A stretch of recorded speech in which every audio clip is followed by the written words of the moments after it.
Good evening sir. Sir. क्या हाल है आप लोग के? संडे में बुला लिया आप लोग को बढ़िया मैंने। है सर। एक्चुअली इसके पीछे जो मेरा एक वो था कि मतलब नॉर्मली कई बच्चे बाहर रह रहे हैं अकेले, तो संडे को काफी काम होता है, भाई कपड़े धोने हैं, बाजार से सामान लाना है, तो मैंने सोचा संडे को शाम में ले लेंगे सेशन, है ना? कोई दिक्कत तो नहीं है ना किसी को? No sir. ओ सर।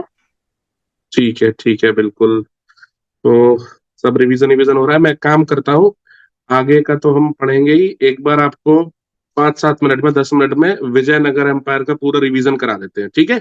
और आज रिवीजन अलग तरीके से होगा। सब लोग बच्चे अपने नोट्स खोल लो, जो मैं बोलूं सुनते भी रहो। हो सकता है मैं कुछ चीजें भूल जाऊं, भाई लिखवाई तो बहुत है, मुझे भी सारी नहीं याद रहती क्या क्या मैंने लिखवा दिया। तो वो बाद में देख लेंगे उसको, और बाकी जो मैं बोलूं उसको पढ़ते चलना, ऑडियो विजुअल दोनों। ठीक है, तो मेमोरी पे डायरेक्ट हिट करेंगी चीजें। Is that clear? Yes okay sir. Sir. चलो। सर। तो बात चल रही है 14वीं शताब्दी की, यानी 14th सेंचुरी की, जब दिल्ली में तुगलक वंश का शासन चल रहा है और दिल्ली की गद्दी पे बैठा है मोहम्मद बिन तुगलक। वहीं हम देखते हैं साउथ में 1336 के आसपास एक नया साम्राज्य उभर के आता है जिसका नाम विजयनगर पड़ता है, जो कि दो भाई हरिहर और बुक्का जिसको नींव रखते हैं, जिसकी नींव। हालांकि ये लोग पहले बंदी बना के नॉर्थ की तरफ लाए जाते हैं, लेकिन बाद में मोहम्मद बिन तुगलक ही इन्हें भेजता है, इनका धर्म परिवर्तित करके कि आप जाओ और साउथ में जो भी विद्रोह हो रहे हैं, जो भी रिवॉल्ट्स हो रहे हैं, उनको शांत करके आओ। जब ये साउथ में जाते हैं, रिवॉल्ट्स को शांत कर देते हैं, तो इनका अपना भी एक वर्चस्व बढ़ता है। फिर इन्हें वहां पे दो भाई मिलते हैं, विद्यारण्य और सायन। हालांकि ये भी कहा जाता है विद्यारण्य को हरिहर बुक्का ने अपना गुरु मान लिया था। तो ये दोनों वापस इन्हें हिंदू धर्म में परिवर्तित करा देते हैं, इनका रिलीजन फिर से चेंज करा देते हैं। उसके बाद हम देखते हैं कि जो तुंगभद्रा रिवर है उसके दक्षिणी किनारे पे, साउथ बैंक पे, अन्य गोड़ी नाम के प्लेस पे ये अपना इस एम्पायर की नींव रखते हैं। और आज के टाइम में विजयनगर को हम्पी कहा जाता है, जो कि अब एक रुइंस है, खंडर है। उसके अवशेष मात्र बचे हैं, लेकिन अवशेष भी वो आज के टाइम में ऐसे हैं कि वो वर्ल्ड हेरिटेज साइट है। हमारे भारत के रिजर्व बैंक ऑफ इंडिया के 50 रुपए के नोट पे उसका फोटो बना है पीछे। तो यानी अपने आप में जब वो चीज रुइंस होके, खंडर होके ऐसी है, तो उस टाइम में क्या रही होगी। आगे जाके हम देखेंगे कि अब्दुल रजाक जो ट्रेवलर आए हैं, वो भी इसकी तारीफ करते हैं। ठीक है। इस किंगडम में जैसे ऊपर दिल्ली सल्तनत चल रही है, तो उसमें कई सारे वंश आए, दास वंश आया, खिलजी वंश आया, तुगलक वंश आया, सैयद, लोधी, ये सब आते चले गए। सिमिलरली इसमें भी चार मेन डायनेस्टी हुई है ना? पहली संगम डायनेस्टी, यानी संगम वंश, जो कि हरिहर और बुक्का के पिता का नाम था संगम, तो उन्हीं के नाम पे उन्होंने संगम डायनेस्टी की नींव रखी थी। और ये मोटे मोटे आप मान के चलो 150 वर्ष इन्होंने संगम वंश ने रूल किया था। हरिहर शासक था। इसको कहा जाता था लॉर्ड ऑफ टू ओशियंस, दो समुद्रों का अधिपति, यानी इसने अरेबियन सी वाला रीजन और नीचे आपका इंडियन ओशन वाला रीजन जीत लिया था। बाद में हम देखेंगे बुक्का जो इसका भाई जब राजा बनता है, उसको लॉर्ड ऑफ थ्री ओशियंस कहते हैं, क्योंकि इसने इधर मदुरई तक भी कर लिया था, और ईस्ट में बे ऑफ बंगाल, तीनों तरफ से, जैसे हमारा इंडियन पेनिनसुला है ना, प्रायद्वीपीय भारत, तीनों तरफ से समुद्र से घिरा है, तो तीनों तरफ इनका शासन हो गया था। बुक्का के बारे में कहते हैं कि इसको वेदों का बहुत ज्ञान था और इसने वैदिक कल्चर को काफी स्प्रेड किया था। इसने अपना एक दूत मंडल, जिसको डेलीगेशन बोलते हैं, चाइना भी भेजा था, है ना? इसका टाइटल है वेद मार्ग प्रतिष्ठापक। ठीक है। सुनाई दे रहा है? लिखा अपना पढ़ रहे हो? लिखा है, ये सब लिखा है कॉपी में। यस ठीक सर। है। फिर हम देखते हैं कि बुक्का का एक बेटा है कुंपा, कंपा, जिसका नाम कंपारेश्वर था। वो मदुरई को जीत लेता है। इस कंपा की ही जो पत्नी है, यानी जो इसकी वाइफ है गंगा देवी, वो मदुरई विजयम नाम की एक पुस्तक लिखती है, जिसमें वो अपने पति की वीर गाथा का वर्णन करती है कि कैसे मेरे महान पति ने या राजा ने, राजकुमार ने कैसे मदुरई को जीता। ठीक है। उसके बाद हम देखते हैं हरिहर टू एक शासक आया जिसने महाराजा धीराज की उपाधि धारण की। हालांकि इससे पहले हरिहर और जो बुक्का फर्स्ट वाले थे, उन्होंने कोई ऐसी उपाधि धारण नहीं करी थी।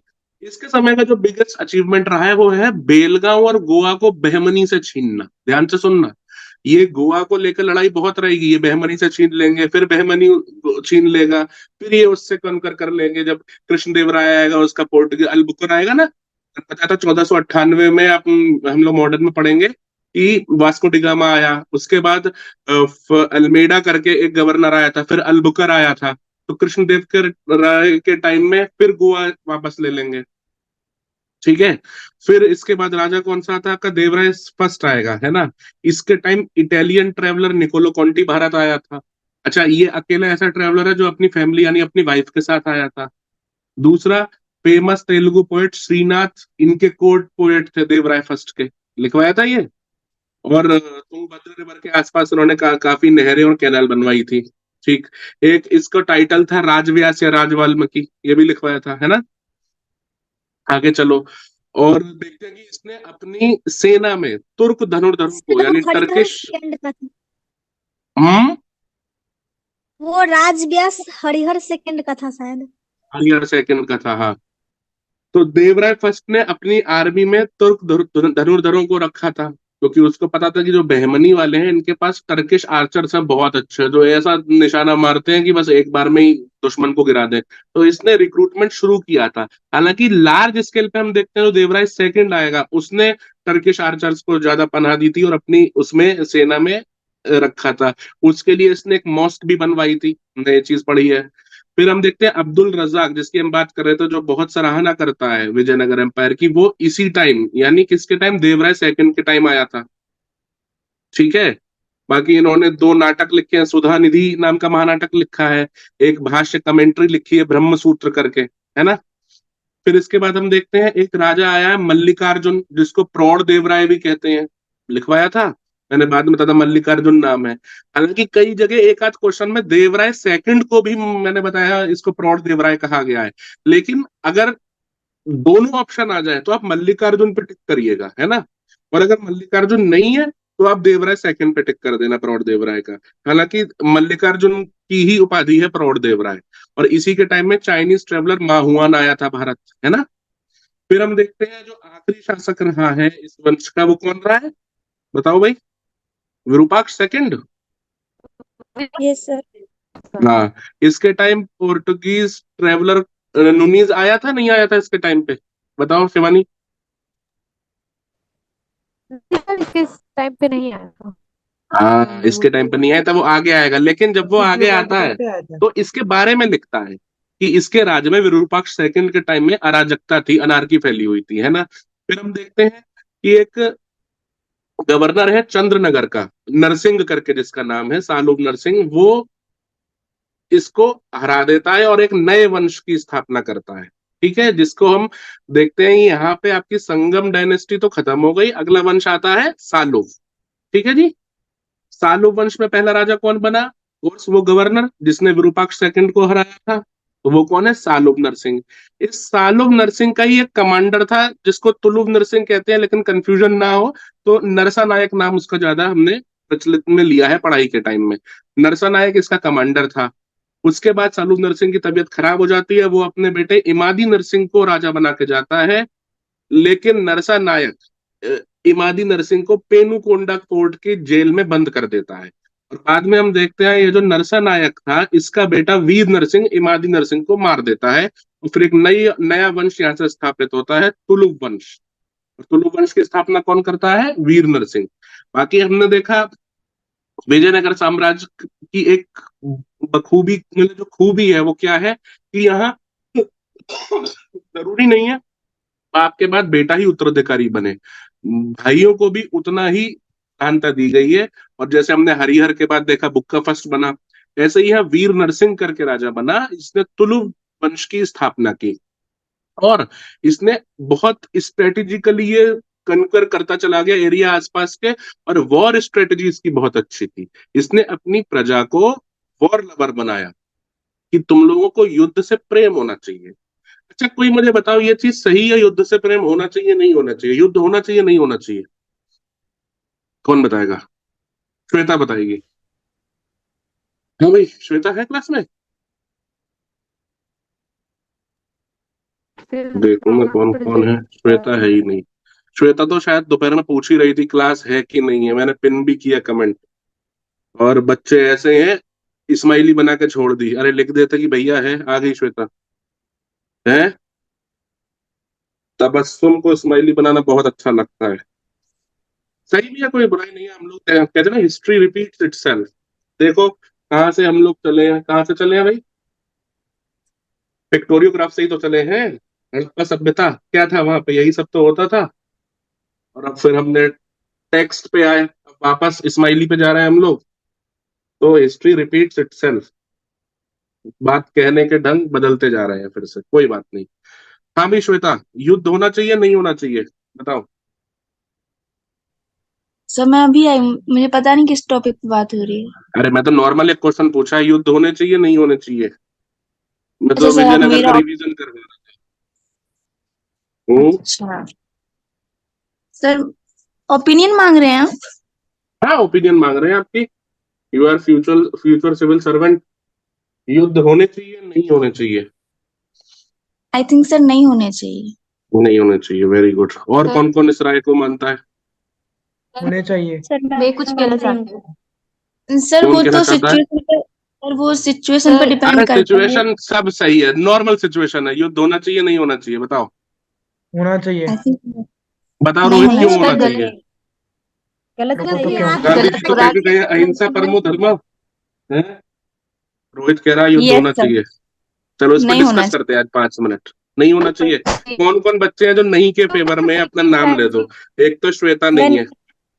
मैं नहीं हूँ, हाँ, अंतिम नहीं है। अंतिम भी नहीं है फेवर में, बताओ। अंतिम राजस्थान की होके युद्ध के फेवर में नहीं है, चलो बहुत बढ़िया। हेमेंद्र क्या कहते हो? न- नहीं होना चाहिए। नहीं होना चाहिए। शिवानी? नहीं। है? तुम तो अभी कर भी नहीं पाओगी, ये तो तुम्हारा नेट ही बहुत स्लो है बेटा। उसके लिए नेट तेज होना चाहिए। चलो कोई बात नहीं, नहीं बोल रही है जहां तक है। ठीक है, इतेशा बताइए।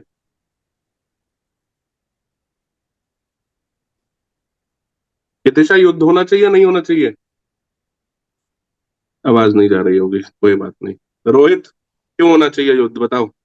सब कह रहे हैं सर नहीं होना चाहिए, अहिंसा को फॉलो करना चाहिए, और तुम कह रहे हो होना चाहिए, क्यों होना चाहिए, बताओ रोहित। सर बिकॉज सर कुछ लोग सर बातों से नहीं मानते, तो इसके लिए होना ही चाहिए। कुछ लोग नहीं मानते, सारी दुनिया जला देंगे हैं?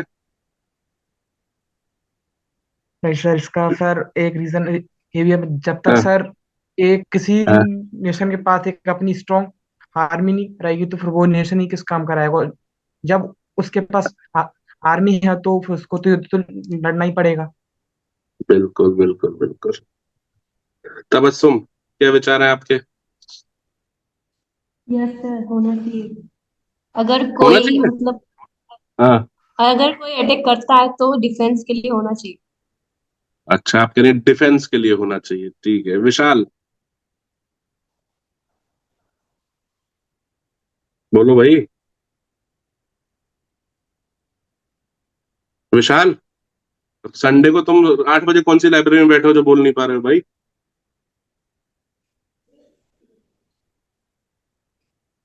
चलो, नहीं बोलना, कोई बात नहीं। चैट नहीं होना चाहिए, अगर जरूरत पड़े तो होना चाहिए। ये क्या है, एक जगह रहो ना, होना चाहिए नहीं होना चाहिए।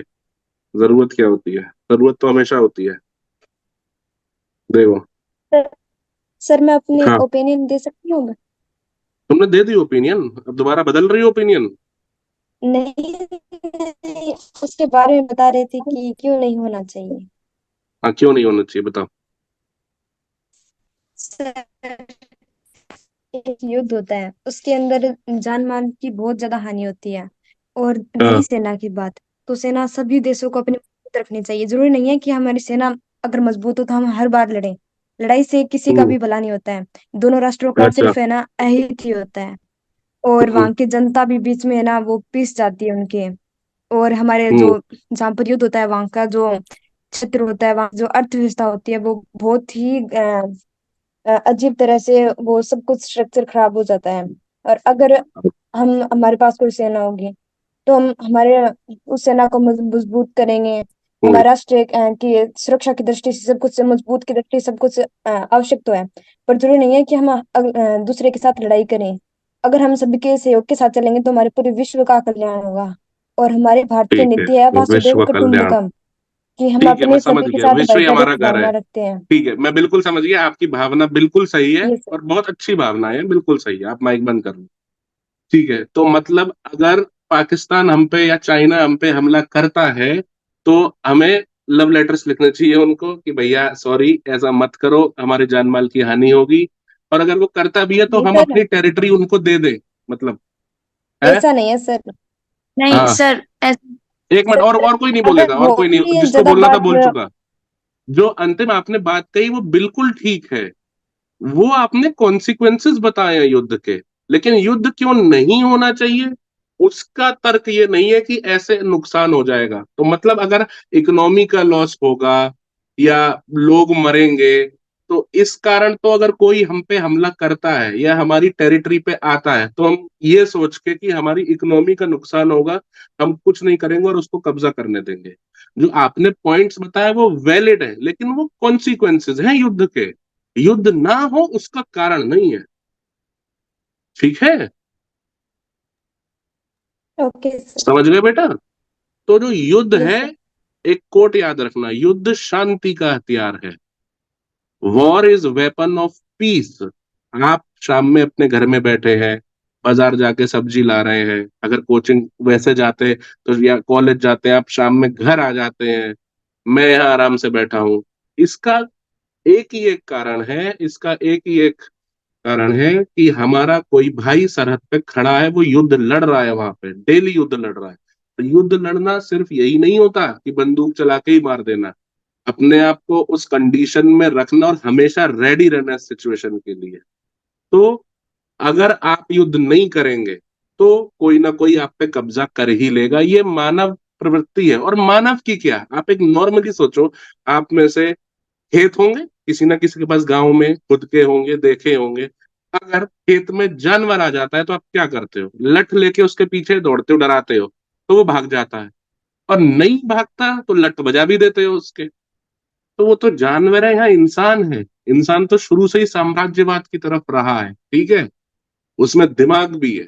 तो ये कहना युद्ध नहीं होना चाहिए। और रही बात, आप कहोगे सर गांधी जी ने तो कहा अहिंसा होना चाहिए, तो जो गांधी जी की अहिंसा थी, अभी अगर मैं बता दूंगा तो फिर एक वो जो होता है ना क्लाइमैक्स मॉडर्न हिस्ट्री का, वो अभी खत्म हो जाएगा, एक सरप्राइज, उसको हम तब डिस्कस करेंगे कि जो ये है गांधी जी अहिंसावादी थे, ये अपने आप में चीज प्रॉपर नहीं है ना। 1920 में एक इंसान कह रहा है नॉन कॉपरेशन मूवमेंट, उसके 10 साल बाद फिर खड़ा होता है 1930-31 के आसपास, फिर कहता है सिविल डिसोबीडियंस।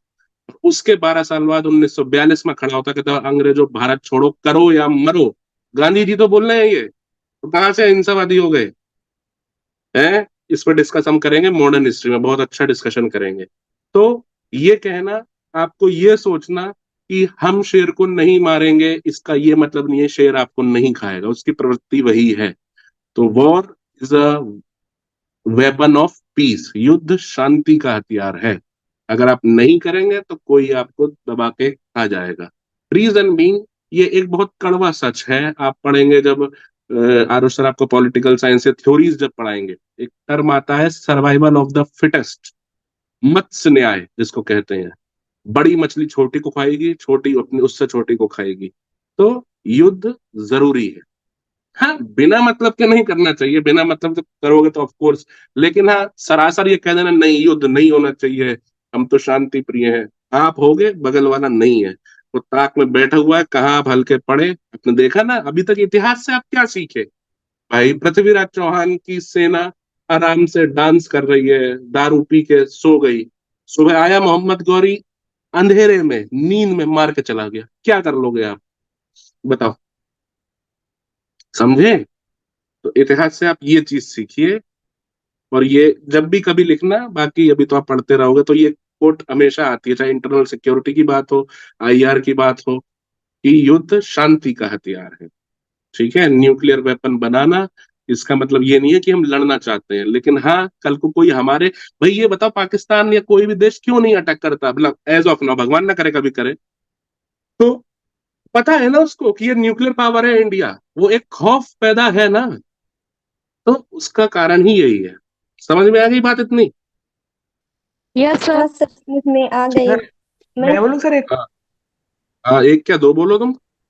सर मतलब क्योंकि सर युद्ध सर इसलिए जरूरी है कि क्योंकि सर सबके थॉट्स सेम नहीं है सर। जब हो ही नहीं तब सकते कभी। जब एक घर के दो बेटे, उनका समान नहीं होता। बेटे भी वही तो बोल छोड़ो, रहा हूँ तुम्हारे सर। हाथ की 5 उंगलियां समान नहीं है, उस चीज समान वही कभी तो सोच बोल रहा हो हूँ ही नहीं सर। सकती। तो सर हाँ। थॉट से सेम नहीं होंगे तो फिर ये तो हम्म, होगा सर। बिल्कुल होगा। और ये भी पक्का है, जो बहुत गहरे दुश्मन होते हैं वो बाद में दोस्त जरूर बनते हैं। ये बात नोट करना, आज नहीं, आज से 20 साल बाद सही, 25 साल बाद सही, 15 साल बाद सही, इंडिया पाकिस्तान बहुत अच्छे दोस्त बनेंगे। या विश्व इतिहास उठा के देखिए, जर्मनी, फ्रांस, ये सब वर्ल्ड वॉर 1 के टाइम में जो लड़ाइयां हो रही हैं, और आज देखो शेनेगन वीजा, नाम सुना है आप में से किसी ने शेनेगन वीजा का? आप जब यूरोप घूमने जाते हैं तो एक सुविधा दी गई है कि आप भाई किसी भी कंट्री में जाओगे, कुछ कंट्रीज तो वीजा फ्री होती हैं, कुछ कंट्रीज कहती हैं कि आप हमारे यहाँ आओगे तो आपको वीजा लगेगा।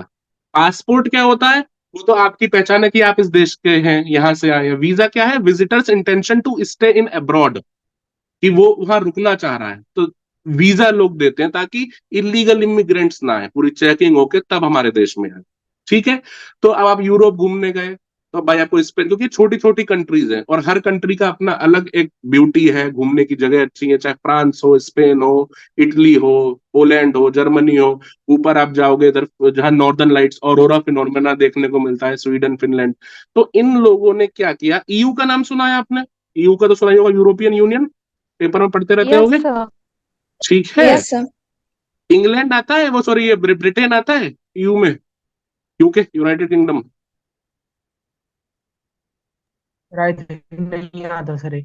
वो एक आई थी ब्रेक्सिट, ब्रिटेन का एग्जिट, ब्रेक्सिट, अब नहीं आता।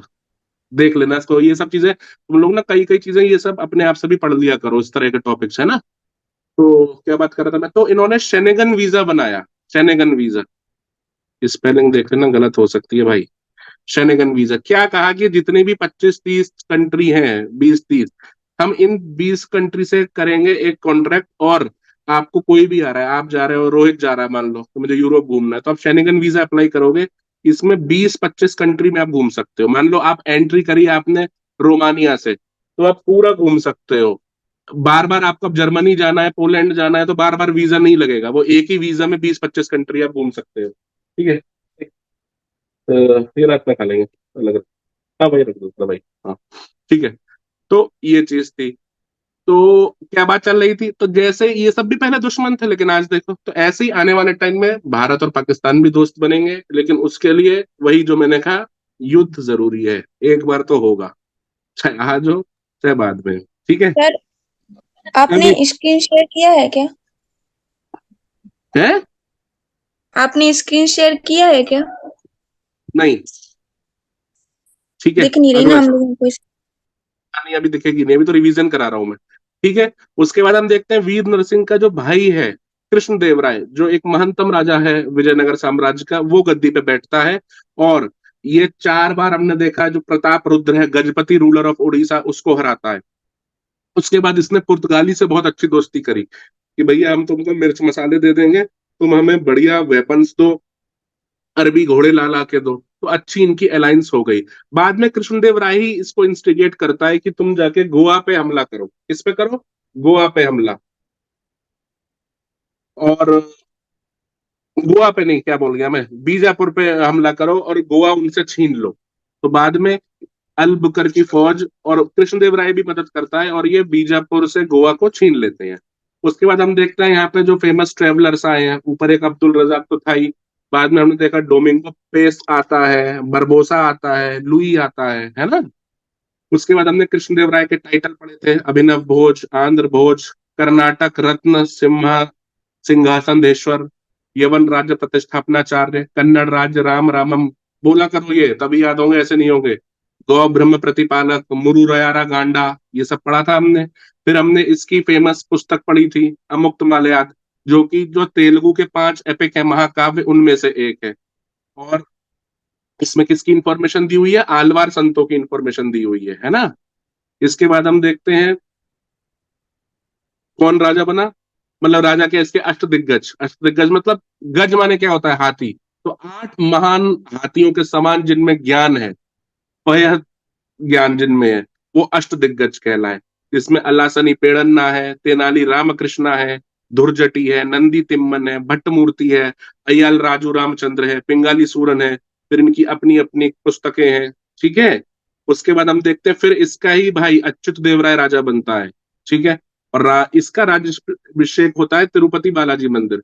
हालांकि जो पीछे के शासक हैं, क्योंकि ये पूरा राजत्व के दैवीय सिद्धांत में विश्वास रखते हैं, तो इनका जो कोरोनेशन है, जो राज्याभिषेक है, वो कहाँ हुआ है? टेम्पल्स में। कहाँ हुआ है? मंदिरों में ही हुआ है। लेकिन तिरुपति बालाजी मंदिर अपने आप में काफी विश्वविख्यात मंदिर है, इसलिए इसको अलग से मेंशन किया है कि इसकी कोरोनेशन कहाँ हुई है? तिरुपति बालाजी टेम्पल में। बाद में हम देखते हैं सदाशिव नाम का एक राजा बनता है, लेकिन जो इसका ये छोटा बालक होता है, वयस्क नहीं होता ये। इसका जो गार्जियन होता है वो कृष्ण देव राय का दामाद राम राय रहता है, ठीक है। वही सब देखता है प्रोसीडिंग्स। और ये इंटरनल अफेयर्स जो, और क्योंकि ये अपने आप में बहुत शक्तिशाली हो चुका था विजयनगर साम्राज्य, तो जो बगल में जितने भी छोटे मोटे साम्राज्य बहमनी किंगडम के, जो कि अभी हम आज पढ़ेंगे, 5 अलग अलग छोटे छोटे किंगडम्स में बट गए थे, उनकी इंटरनल पॉलिटिक्स में काफी इंटरफेयर करने लगे। तो नेबरिंग स्टेट्स ने मिलके हमला किया, जिसमें बीजापुर ने लीड किया, साथ में अहमदनगर, गोलकुंडा, बीदर, और इन चारों ने मिलके विजयनगर साम्राज्य को बिल्कुल पतन पे ला दिया, ठीक है, हरा दिया विजयनगर साम्राज्य का। यही, और ये मैंने बताया विश्व इतिहास में अकेला यही एक ऐसा साम्राज्य है जो एक युद्ध से ही खत्म हो गया, जिसको हम बैटल ऑफ तालीकोटा, राक्षस तांगड़ी या बन्ने हट्टी का युद्ध भी कहते हैं, ठीक है। इसके बाद हम देखते हैं राम राय जो था वो यहाँ से चला जाता है, और उसके 2 सेनापति जो होते हैं वो उसको बिट्रे कर देते हैं और मारा जाता है राम राय। फिर राम राय का भाई होता है तिरुमल, वो फिर से शासन करता है और एक नया वंश स्थापित करता है, अरावीडो। इसमें कुछ खास था नहीं, ज्यादा चला नहीं, बस इसमें 2-3 ही पॉइंट थे कि इसकी कैपिटल पेनुकोंडा थी, ठीक है। उसके बाद हमने इनका एडमिनिस्ट्रेटिव सिस्टम देखा था कि सेंट्रलाइज्ड हेरिडिटरी रूल था, वंशानुगत शासन था। चाणक्य की सप्तांग थ्योरी जो थी उस पे ये लोग बिलीव करते थे। हायर ऑफिसर को दंड नायक कहा जाता था, लोअर ऑफिसर को कार्यकर्ता कहा जाता था, ठीक है। फिर हमने क्या देखा था? प्रोविंशियल एडमिनिस्ट्रेशन देखा था, है ना, जिसमें 6 प्रोविंस होती थी और गवर्नर को स्पेशल राइट्स होते थे। और ये सिर्फ इतिहास में यही ऐसा है कि गवर्नर को स्पेशल राइट्स दिए हैं कि भाई तुम नए सिक्के चला सकते हो, नए टैक्सेस, नए कर लगा सकते हो, किसी को भूमि अनुदान में दे सकते हो, है ना। फिर हमने देखा था 2 सिस्टम होते हैं, नयंकार या नायकर सिस्टम और अयंगार व्यवस्था। Nayakar system just similar like इक्तादारी सिस्टम, है ना, या आगे हम पढ़ेंगे मनसबदारी सिस्टम, उसकी तरह होता है। और इसमें जो लैंड होती थी उसको अमरम कहा जाता था, और जो लैंड का कमांडर होता था उसे क्या कहा जाता था? अमर नायक। फिर आयंगर बेसिकली गांव का ग्रामीण प्रशासनिक व्यवस्था थी, जिसमें 12 लोग थे जो कि जुडिशियल और एडमिनिस्ट्रेटिव रिस्पॉन्सिबिलिटी निभाते थे। और अयंगर ये पोस्ट तो हेरिडिटरी होती थी भाई, हेरिडिटरी होती थी तभी तो ये पॉइंट आया कि वो अपनी पोस्ट को बेच भी सकते थे। अगर हेरिडिटरी ना होती तो कोई कैसे बेच देगा? वो तो फिर राजा जो कहेगा उसको बनाना पड़ेगा, है ना। उसके बाद हम देखते हैं सोशल कंडीशन। सोशल कंडीशन में हमने देखा है कि ब्राह्मण्स जो होते थे उनसे प्रशासनिक कार्य कराए जाते थे। स्लेव ट्रेडिंग होती थी, जिसको बेशबाक कहते थे, एक मार्केट लगता था। आर्टिस्ट जो थे उनकी बहुत कदर होती थी, जो भी जिनको दस्तकार कहते थे उनको वीर पांचाल कहा जाता था, है ना। वुमेन की जो कंडीशन थी वो सेटिस्फैक्टरी थी। हमने देखा है विमेन बॉडीगार्ड्स भी बनाए गए हैं, अंगरक्षक और एडमिनिस्ट्रेटिव प्रशासक भी विमेन बनाई गई हैं, और उनको पढ़ने का भी अधिकार था। हालांकि जो ट्रेवलर्स हैं वो बताते हैं कि यहाँ पे सती कस्टम भी, सती प्रथा भी एग्जिस्ट करती थी, ठीक है। उसके बाद कुछ टर्मिनोलॉजीज थी। गोल्ड कॉइन को पताप या फड़म कहते हैं, चौकीदार को तलारी, पहरेदार को तलईचारी, मुख्य पुलिस अधिकारी को कोतवाल। ये सब मैंने लिखवाया था। और क्या था इसमें, एक और नोट कर लो, रेवेन्यू एडमिनिस्ट्रेशन में ना अकाउंटेंट जो मुनीम होता है, मुनीम, उसके लिए एक टर्म यूज करते थे, करनीकम, KARNIKAM, करनीकम। अकाउंटेंट, ट्रेजरर, खजांची, या अकाउंटेंट को क्या बोलते हैं, मुनीम लिख लो। रेवेन्यू एडमिनिस्ट्रेशन करनीकम, है ना, करनीकम, KARNIKAM, ठीक है, लिख लिया भाई। Yes, यस इसके बाद क्या था? हमने देखा देवदासी प्रथा यहाँ पे एग्जिस्ट करती थी। और उसके बाद देखा क्षत्रिय वर्ड तो कहीं भी मेंशन नहीं किया गया है। और फॉरेन ट्रेवलर्स ने बताया है कि विमेन जो थी, महिलाएं जो थी, स्त्रियां जो थी, वो घुड़सवारी में, तीरंदाजी में और अनेक खेल गतिविधियां जो स्पोर्ट्स एक्टिविटीज होती हैं उसमें निपुण थी, है ना। फिर हमने आर्किटेक्चर देखा। आर्किटेक्चर हमने देखा यहाँ पे बेसिकली ऑर्नामेंटेशन पे, अलंकरण पे ज्यादा ध्यान दिया गया है। कल्याण मंडप अलग से बनाया गया है, अम्बन टेम्पल माता का मंदिर, देवी माँ का मंदिर बनाया गया है ना। जिसमें हजारा स्वामी टेम्पल है, विट्ठल टेम्पल है। अच्छा, वो एक बच्ची का मैसेज आया था एक्चुअली उस दिन, पता नहीं, मैं दो चीज मैं खुद इसको बता रहा हूँ, मैं खुद कंफ्यूज कर गया था। ये दोनों टेम्पल साउथ के हैं, है ना। जिसका मैंने बताया था ना कि वो पिलर म्यूजिक वाला है, वो म्यूजिक पिलर रोटेट नहीं करते हैं, मैं कंफ्यूज कर गया था। एक और टेम्पल है, वो आपको सर पढ़ाएंगे आर्ट एंड कल्चर में, होयसाला किंगडम हमने पढ़ा था, होयसाला नाम सुना है। तो होयसाला में विष्णुवर्धन एक राजा हुआ है, 12th सेंचुरी की बात है। तो यहाँ पे चेन्नकेशव टेम्पल है, चेन्नकेशव टेम्पल इसने बनाया था विष्णुवर्धन ने, जब ये चोलाओं को हरा के आया था। इस टेम्पल में रोटेटरी पिलर है।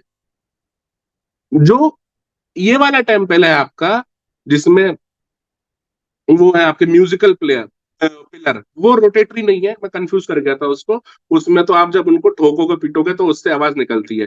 लेकिन जो चिन्नकेशव टेम्पल है, बेलूर कर्नाटक में है, इसमें नवरंग हॉल है, एक नवरंग हॉल है ना। उसमें कई सारे पिलर है, नरसिंह पिलर हो गया, मोहिनी पिलर हो गया। अच्छा, इसमें भी कुछ पिलर्स तो विजयनगर के टाइम के ही बने हुए हैं, लेकिन ये मंदिर पुराना है, होयसाला टाइम का, 12th सेंचुरी का, लगभग 1115-16 के आसपास, जब उधर महमूद गजनवी आया हुआ था।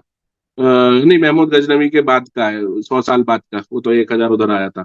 तो आप ये मान के चलो, ये अलग टेम्पल है चिन्ना केशव टेम्पल, जिसमें पिलर रोटेट करते हैं, और ये म्यूजिक वाला अलग है। ठीक है, अब क्लियर हो गया? सर अब डाउट सर, क्लियर एक हो मेरा गया? वो था सर, एक डाउट सर। हाँ। सर जो भूमेन सर एस्ट्रोलॉजी में भी थी सर उस टाइम, एस्ट्रोलॉजी ज्योतिष विद्या ऐसा में। लिखवाया है मैंने? नहीं लिखवाया नहीं गया सर, इसलिए तो पूछ रहा हूँ सर। अब इतना, जितना लिखवाया उतना ही है। और क्या क्या होंगी, हो सकता है 2-4 वुमेन हो, लेकिन कोई भी चीज हम देखते हैं ना, हम एक बड़े तौर पे देखते हैं, ऑन एन एवरेज। मान लो मैं कह रहा हूं ऐसा बिल्कुल हो सकता है। एस्ट्रोलॉजी क्यों, एस्ट्रोलॉजी, एस्ट्रोनॉमी और भी जितनी मैको इकोनॉमी, सब में निपुण हो सकती हैं। लेकिन हो सकता है ऐसी 3-4 महिलाएं हो या 10 महिलाएं हो। लेकिन ओवरऑल हम अगर हम बड़े स्तर पे बात करें, एक एवरेज देखें, तो उसमें ये पाया गया कि जो विमेन थी उस दौर की, उनको horse riding, archery, sports activities इसमें निपुण थी वो। ऑन एन एवरेज कोई चीज देखी जाती है तो वही लिखवाया गया है। फॉरेन ट्रेवलर वही तो लिखेगा। हो सकता है भाई किसी गांव में कोई हो बहुत होशियार, वो वहां नहीं गया हो, तो उसने वो नहीं मेंशन किया। ठीक है, यस सर। हो गया भाई क्लियर? बताई रखी होगी। बस यही डाउट था? बोलो भाई, और किसी का कोई डाउट? चैट पढ़ूं पहले यस तो सर, मैं। मेरा है सर। बोलो। सर मेरे वॉइस आ रही है? आ रही है, बोलो, आगे तो बोलो। Yes sir. सर जैसे आपने लिखवाया है कि भूमि की मतलब जो कर होते थे, राजस्व व्यवस्था, मतलब जो राजस्व का स्रोत होता था, वो भूमि हम्म, की उर्वरता पर निर्भर होता था। तो हम्म। मतलब जिस साल पे भूमि की उर्वरता अच्छी होती थी उस साल मतलब कर ज्यादा लगता रहा होगा, ऐसा तो? हाँ, वो एक बड़े थे साल पे नहीं, मतलब भाई भूमि की उर्वरता तो मतलब ये तो बहुत लंबे टाइम पे खराब होगी ना। मान लो किसी किसान के पास लैंड है, इसको आप साल या ईयरली बेसिस पे मत देखो। मान लो मैं एक किसान हूं, मेरी भूमि की उपजाऊ क्षमता कम है, वो कम, मान लो गेहूं जो भी प्रोड्यूस कर रही है कम कर रही है, तुम्हारे पास बहुत ज्यादा है, तो मेरा मेरे अकॉर्डिंग ही होगा, उसी का प्रोड्यूस का 1/6। ये ओवरऑल कोई ऐसा वो निर्धारित नहीं था कि इतना देना ही देना है प्रोड्यूस का, है ना। जैसे आज के टाइम पे आप आज के टैक्सेशन सिस्टम तो देख लो कि इसकी इनकम इस स्लैब में है तो इसको इतने परसेंट टैक्स है, किसी की कम है तो उतने परसेंट है। तो भूमि की उर्वरकता पर बेसिस था, इसका डिपेंडेंट था। ठीक है। Yes sir. सर एक और हम्म, क्वेश्चन है। हम्म। सर जैसे विजयनगर जो अंपायर है तो वो मतलब साउथ का है, वो कर्नाटक है, तेलंगाना आधा मतलब आधा है, आंध्र प्रदेश है। लेकिन सर हम्म, हम्पी जो मतलब बताए हैं आप कि इसको हम्पी भी हम्म। बोला जाता है, तो वो कर्नाटक में हम्पी एक बोला नहीं प्लेस है जाता, हम्पी हम्पी, एक तो जगह सर थी वहां वही पे। है हम्पी जो है? आज जिसके अवशेष दिखते हैं वो हम्पी है। या सर ये हमें पता कर्नाटक में चला है है? स्रोतों से, आर्कियोलॉजिकल सर्वे से। विजयनगर आज के टाइम में एग्जिस्ट नहीं करता, मैंने बताया ना, सब तहस तहस कर दिया गया था। Yes sir. जी।